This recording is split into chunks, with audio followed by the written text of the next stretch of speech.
¿Quieres enviar algo desde los Estados Unidos a Venezuela? Tuplata.com.be es la mejor opción. En tuplata.com.be además te asisten con tus compras y si lo necesitas, incluso las hacen por ti. No busques más couriers de dudosa procedencia. Envía rápido y seguro.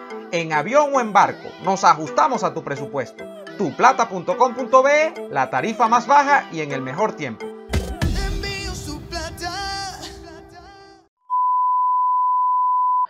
Estamos en un nuevo fin de semana, es un nuevo fin de político. Daniel Lara Farías por allá, Neomar Hernández por acá. Saludos, Daniel, ¿cómo estás? Estoy muy bien, muchas gracias.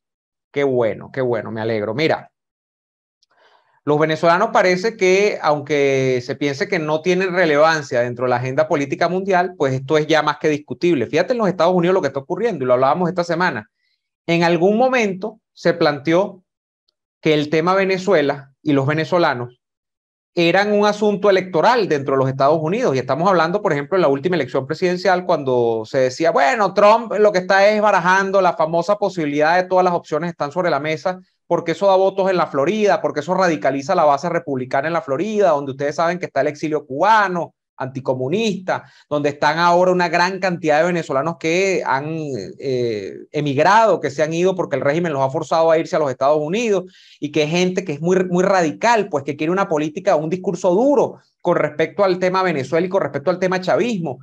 Y bueno, se decía mucho esto, lo cual, a mi modo de ver, no tiene mentira, aunque, bueno, obviamente hay otros elementos que juegan, no es solamente lo electoral, sino que obviamente el discurso republicano tradicionalmente habla de una política exterior fuerte con determinados asuntos. Al menos ese es el comportamiento histórico de cierto sector republicano.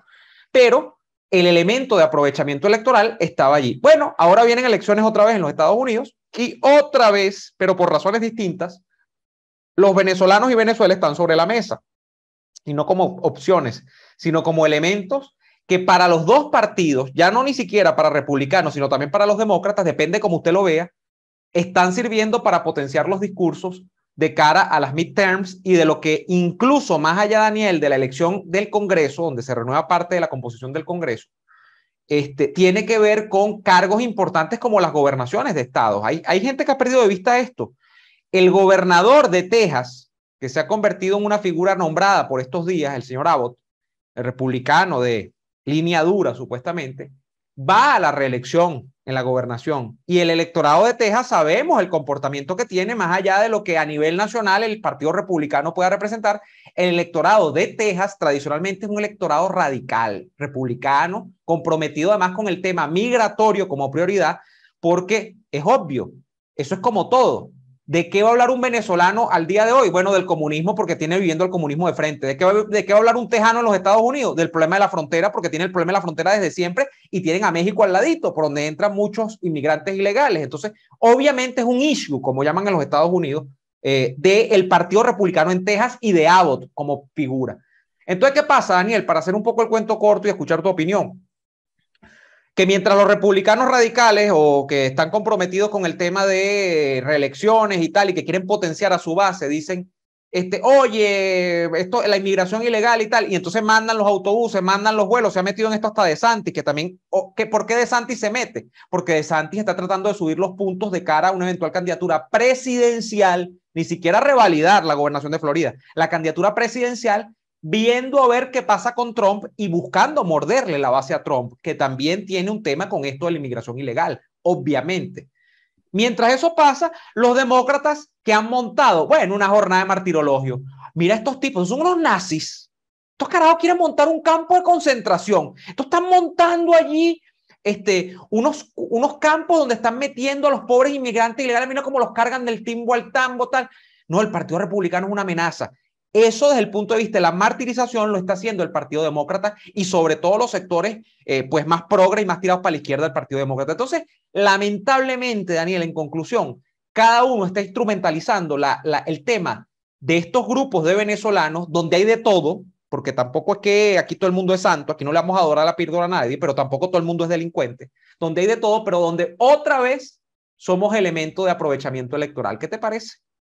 Bueno, me parece horrible.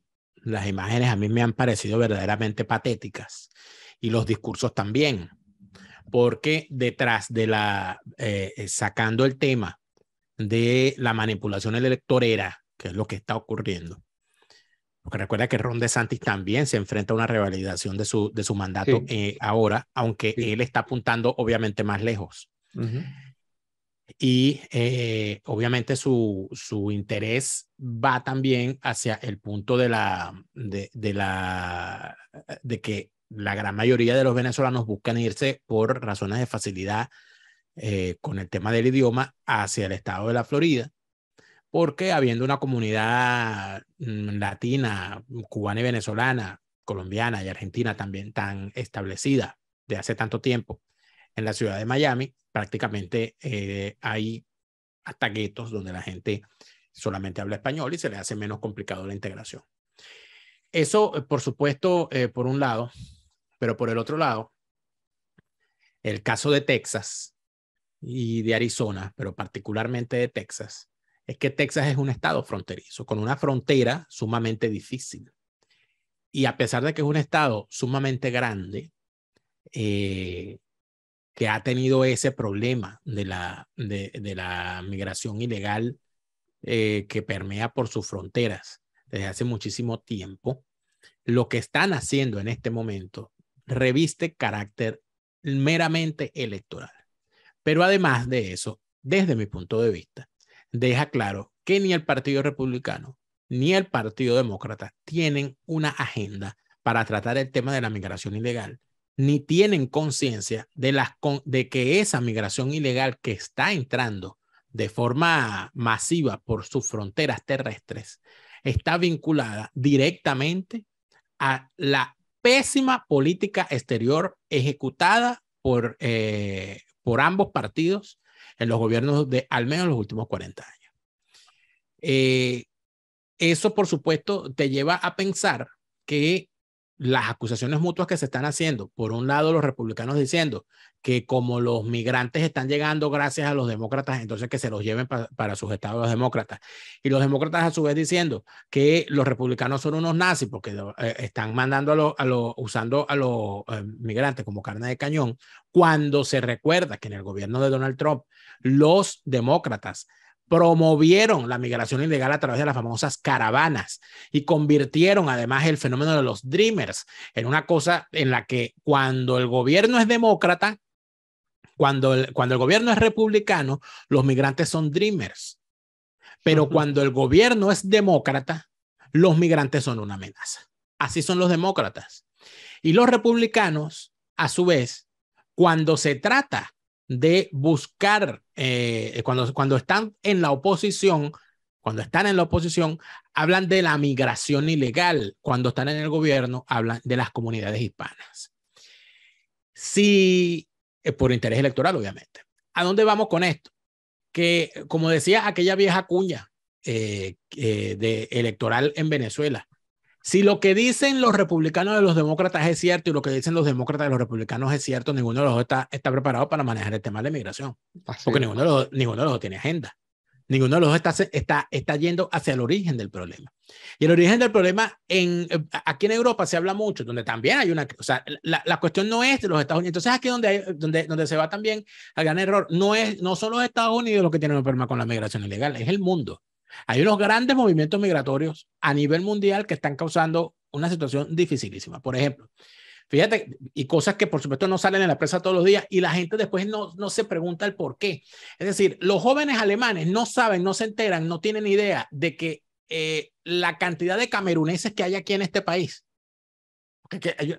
para que vea, porque uno tiene que meter esto en el microscopio. Mujeres camerunesas que salen de su país a pie, manejadas por mafias, ¿okay? Y andan por distintas partes de Europa prostituyéndose. La gran mayoría llegan de primero a España o a Italia, ¿no? Llegan a Italia por la isla de Lampedusa o llegan a España por Melilla. Por Ceuta y Melilla o por las Islas Canarias. ocurre, se puso de moda en determinado momento cuando empieza la gran crisis de migrantes, que las mujeres, que si conocí varios casos, conocía varias, y por eso es que lo sé, porque me lo contaban. Entonces andaban por España, había varias que hablaban español perfectamente, porque habían vivido mucho tiempo en España, trabajando en la prostitución. Salían embarazadas, y cuando salían embarazadas, agarraban y se venían para Alemania. ¿Por qué? Porque al estar embarazadas en Alemania, el sistema de integración de los migrantes tiene unas ventajas, entre comillas, es que se puede llamar ventaja a vivir en un refugio, estar en un limbo legal, etcétera, que les permitía, al tener a su hijo aquí en Alemania, entonces les permitía tener una orden de no deportación hasta que el niño cumpliera 18 años, porque el niño adquiere la nacionalidad a los 18 años cuando manifiesta su voluntad de ser alemán. Entonces, en ese periodo, como la mamá es la tutora legal, no la pueden deportar. Claro. Es la tutora del niño. Entonces, eso empezó a hacer. Eso tú lo puedes ver como una cuestión de oportunismo, de búsqueda de oportunidades, de meterse en el resquicio de la ley. Pero cuando tú le vas a preguntar a un alemán promedio, joven sobre todo, el por qué razón hay tantos cameruneses aquí, ninguno va a saber que uno de los causantes de que Camerún tenga una situación política inaguantable permanentemente es Alemania, cuando formó parte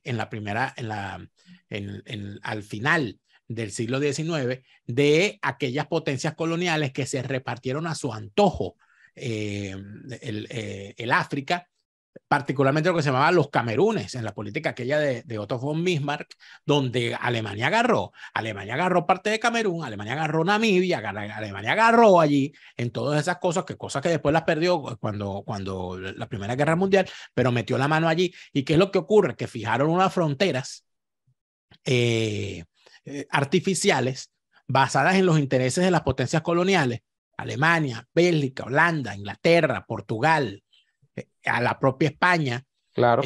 Francia, fijaron unas fronteras en función de los intereses coloniales, pasando por encima de la realidad que había tribal, la realidad étnica que había allí. Por eso es que hay una desgracia como Ruanda, una desgracia como Burundi y todo lo que ocurrió con la matanza entre Hutus y Tutsi.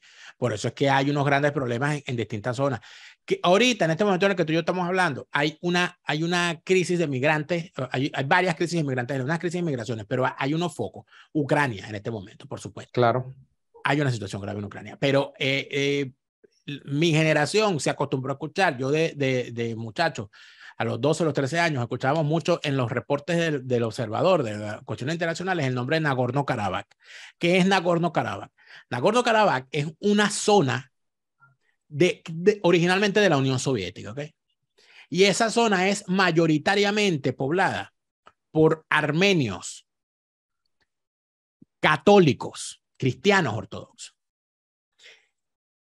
Stalin, en su inmensa maldad, porque Stalin era malo, bueno, más malo que una apendicitis, Stalin agarró en esos repartos, y estamos viendo las consecuencias, y él agarró a Nagorno-Karabaj y lo puso como parte del territorio de la República Soviética de Azerbaiyán. ¿Y qué pasa con eso? Que Azerbaiyán es mayoritariamente musulmán chií. La población de Azerbaiyán, la población azerí, es musulmana chiita. Ya todos saben lo que eso significa.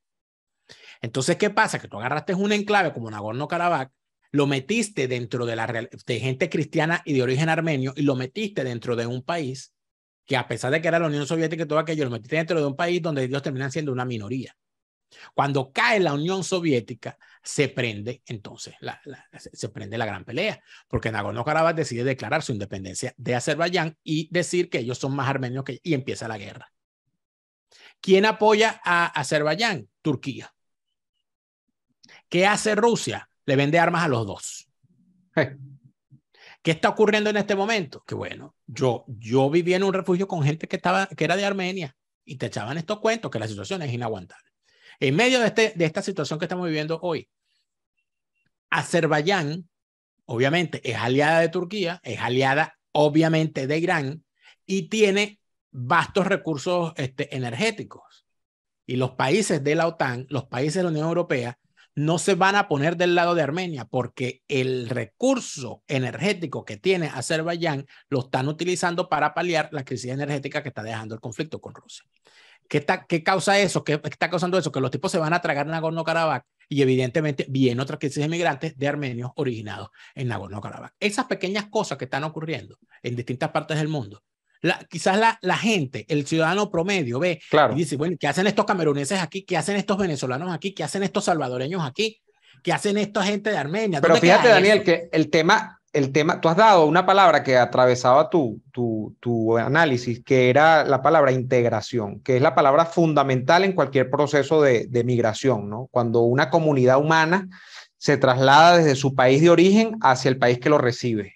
La integración es lo fundamental. Si tú logras o no mimetizarte, si tú logras adscribirte a esa nación con sus costumbres, con sus tradiciones, con su ordenamiento jurídico, con sus modos de hacer que a veces no están escritos en la ley, sino que son los usos y costumbres, no tiene que ver con lo que está en la ley prescrito. O sea, es si tú logras hacer el clic o no. En el caso tuyo es evidente, en Alemania, que tú has logrado hacer perfectamente el clic, incluso en un país en el que yo diría que con el hispanoparlante es un país que de entrada tiene una barrera que es la dificultad idiomática. O sea, aprender alemán es complicado y tú te has esforzado en eso, así como lo ha hecho tu hermano, y se nota que, bueno, que ya manejan el alemán a un nivel en el que se pueden incluso desenvolver en alemán, en Alemania. Y te has acostumbrado desde el punto de vista de lo que, bueno, y creo que no debe ser tan difícil acostumbrarse a vivir en un país de primer mundo, en un país donde las cosas funcionan. Ahora, ¿qué ocurre en términos generales, como yo lo veo en Europa? Que el problema de la integración arrastra el fenómeno cultural con estas poblaciones que tú acabas de describir, donde las comunidades islámicas, a esta altura del partido, la gran pregunta es si lograrán en grupos mayúsculos o en términos generales adaptarse a Occidente. Ese es el gran problema, esa es la gran discusión ahorita, fuera de la Unión Europea. Pero dentro de todo eso, fíjate tú que aquí se utiliza mucho un término, sobre todo en España e Italia, que es el llamado efecto llamada. El efecto llamada, sí, sí. ¿Qué es el efecto llamada? El efecto llamada es el incentivo que puede tener una persona en el país de origen para venirse al país donde va a migrar. Y hay distintos factores para ese efecto llamada. Por ejemplo, ahorita hay una crisis en República Dominicana. Fíjate que la crisis de migrantes no es una cosa, o sea, esto es una situación global. En República Dominicana hay una crisis de migrantes y el presidente Abinader acaba de ir a la OEA y hacer una denuncia y ha ido a los Estados Unidos, dices tú, diciendo que hay una crisis en Haití, que en Haití hay una guerra civil de baja intensidad, que eso es una amenaza para Dominicana, que las bandas armadas, etcétera, etcétera. ¿Qué es lo que ocurre? Que lo que no dice Abinader, porque Abinader es un gran irresponsable, lo que él no dice es que esos haitianos que se van a República Dominicana consiguen trabajo. Y consiguen trabajo porque les pagan mucho menos de lo que le pagarían a un dominicano. Pasa en muchas partes del mundo. En condiciones casi de esclavitud, con una legislación laxa por completo con respecto al tema. Y evidentemente en la construcción, sobre todo en el sector de la construcción y en el sector azucarero. Entonces tienen requiere mucha mano de obra. Entonces tienen esa mano de obra, requieren esa mano de obra haitiana, y el haitiano promedio dice, yo me voy para Dominicana a trabajar en la construcción. Como decía el cubano pobre en los años 40 o en principio de los años 50, inclusive eso está en una canción. Esa canción se llama El Tirijala. Es una canción creo que de Matamoros, el Tiro Matamoros. Yo no recuerdo de uno de estos grupos cubanos. Donde se iban a los Estados Unidos. En una de las estrofas, en una de las inspiraciones, el tipo dice, con este tire que jala ya no se puede vivir. Yo me voy para Caracas a trabajar de albañil. Échale. Es una canción de los años 50. ¿Por qué? Porque estamos hablando de que evidentemente, no, mira, en Caracas están construyendo, en Venezuela están construyendo. El efecto llamada entonces es el atractivo que genera el país receptor. Porque los contratan.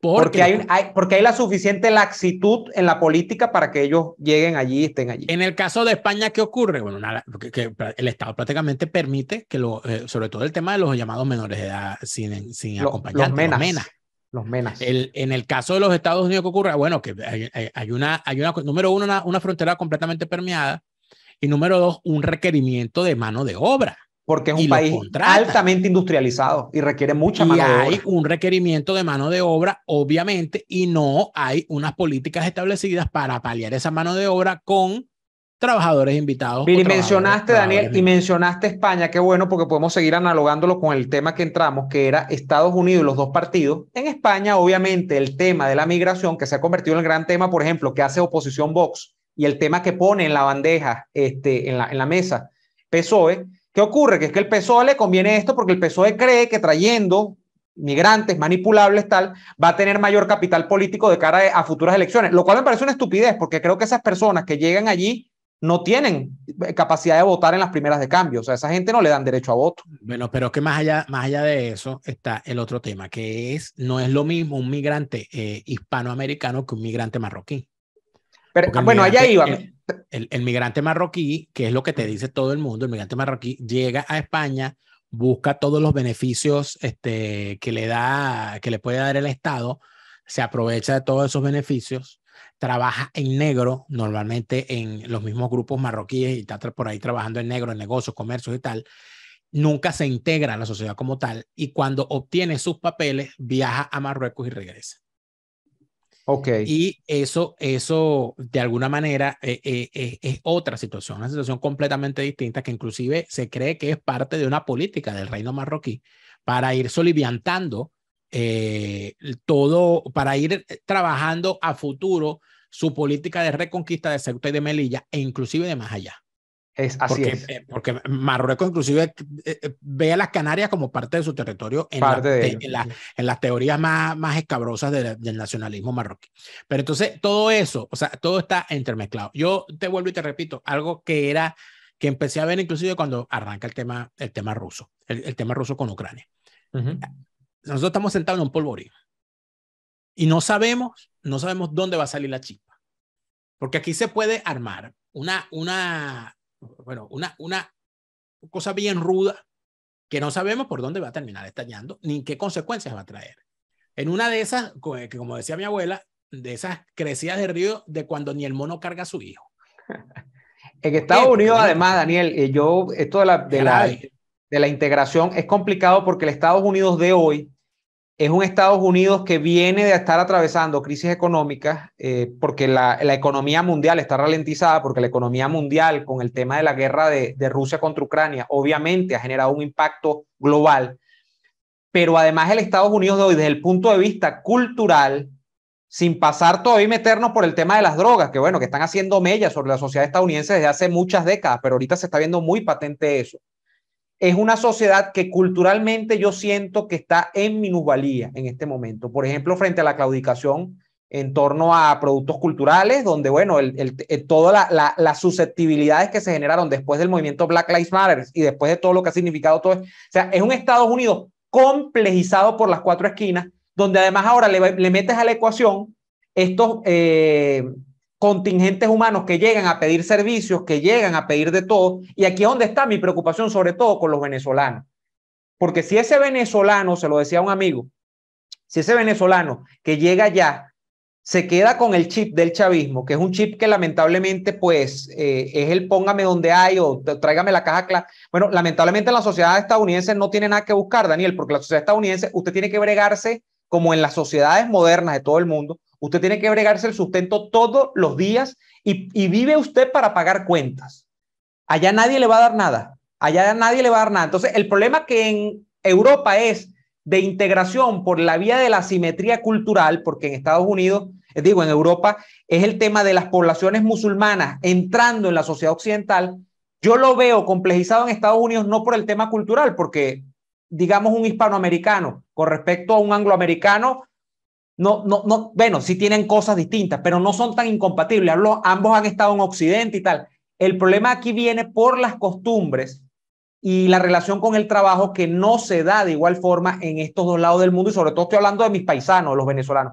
Si usted no se pone las pilas estando en los Estados Unidos y se pone a bregar las 24 horas, usted está liquidado en la sociedad americana. Y ahí es donde vienen los problemas porque tú no sabes en qué va a terminar eso. La gente que busca dinero en una sociedad como la de los Estados Unidos y no tiene un empleo que le provea dinero, ¿a dónde va a ir? Al delito. Entonces, lamentablemente nosotros estamos montados no necesariamente al delito, sino a situaciones de indigencia, ¿no? Porque o a la indigencia, pidiéndole más al Estado. No todo el mundo es delincuente. Uno lo ve a la mendicidad, al trabajo precario, a condiciones de vida rudas.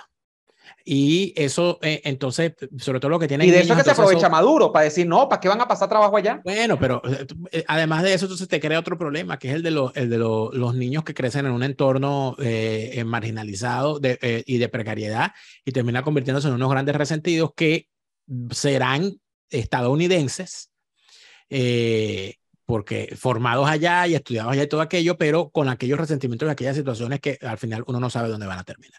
Yo lo que te digo sinceramente, para ya terminar con el tema, es que yo siento que es un horror la forma como se está tratando el asunto.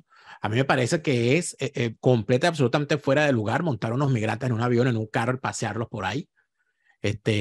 Yo lo que sí creo es que, bueno, fíjate, porque es un estado federal, al igual que lo es Alemania. Y tienen razón parcialmente cuando dicen que Texas no se puede hacer cargo de todos los migrantes que entren. O sea, es más que lógico. Es que son millones al año. Entonces, pero por supuesto, eso debe de alguna manera reglamentarse. Lo que se hizo aquí en Alemania, que fue, bueno, por supuesto, entran por la frontera, por esto, pero se hace una distribución por estado, de forma tal de que cada estado tiene un número y un presupuesto para atender a hasta un número de migrantes al año. Y es una cosa lógica. Entonces, ¿qué ocurre? Que bueno, que cuando tú entras en este proceso, puedes querer vivir en Berlín, pero el Estado te dice que no, usted es venezolano, usted se va para Sajonia, porque en Sajonia es el Estado que donde se le puede atender. Donde está atendiendo el caso de los venezolanos, porque son menos, etcétera, etcétera. A usted es sirio, bueno, pero ¿dónde? Lo mandan para el Estado donde tengan cupo para atender sirios en ese momento. Entonces, eso sería una política. Eso evidentemente tenían que sentarse, pero no, el asunto no es que quieren hacer política, sino que quieren hacer politiquería barata electorera. Y vienen elecciones y hay que montar agenda electorera. Y eso es una cosa, es una gesto de gran irresponsabilidad y de gran demagogia. Y me parece terrible. Nosotros llegamos hasta acá el día de hoy. Les recordamos, como siempre, que pueden suscribirse a nuestros Patreons, nuestras cuentas de Patreon, que es el modo más expedito de ayudarnos. Patreon.com/NeoAdolfo, Patreon.com/DelaraF. Con tu apoyo nos ayudas a seguir haciendo estos contenidos. Y gracias también a la gente que se suscribe a ambos canales, que está pendiente siempre, activan la campanita, le dan like a los videos y además los difunden como hormiguitas a través de sus redes sociales. Muchísimas gracias a todos. Nosotros nos vemos en la segunda parte de esta conversación en Fuera de Orden, en el canal de Daniel Lara Farías, como todas las semanas, fines de semana, todos los domingos, La Ñapa en Fuera de Orden, allí en el canal de Daniel. Nos vemos en La Ñapa y nos vemos la semana próxima. Hasta entonces.